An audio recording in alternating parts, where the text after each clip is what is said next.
Let's say procurement runs an air freight RFP and delivers a 10% cost reduction, but can't achieve savings in ocean freight because the rates are already competitive.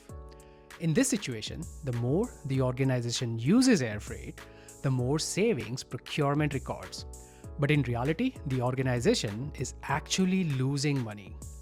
What's the fix? Mature organizations are shifting to tracking P into Q as a measure of savings effectiveness. Additionally, this involves looking at cost or spend as a percentage of revenue. For example, logistics or packaging spend as a percentage of revenue. Of course, this doesn't work for everything, but combining P into Q with traditional savings metrics gives a full picture of procurement's impact on both price as well as quantity. With that note, let's get into the traditional savings definitions. There are so many terms: realized savings, in-year savings, annualized savings, cost avoidance, cost reduction, P&L savings. Confusing? Don't worry. Let's dive into the first dimension: cost reduction versus cost avoidance. If there is a historical price available, then any reduction from that price is cost reduction. If there is no historical price, you estimate a reasonable baseline, and that's cost avoidance.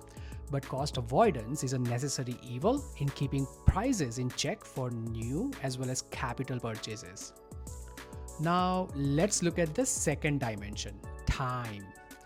Annualized, realized, in-year, multi-year savings. What's the deal? Say you negotiate an annual contract, dropping the price from $120 to $108. That's a $12 in annualized savings, which procurement typically books at contract signing or at the commencement of services. But in reality, savings only happen when purchases occur.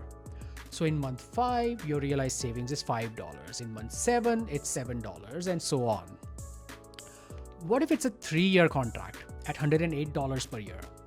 You still book only $12 in savings because your baseline changes to $108 from year 2 onwards. But if prices drop every year, you can book multi-year savings. Just make sure to track how the baseline shifts. And what about in-year savings? Let's say the financial year runs from Jan to December. If you sign a contract in October, you have $3 in in-year savings, and the remaining $9 carry over to the next year. A couple of final thoughts. Does your organization track D savings? And one more thought. Cost reduction isn't always the same as P&L savings. Curious to know why? Check out my previous video, link in the description.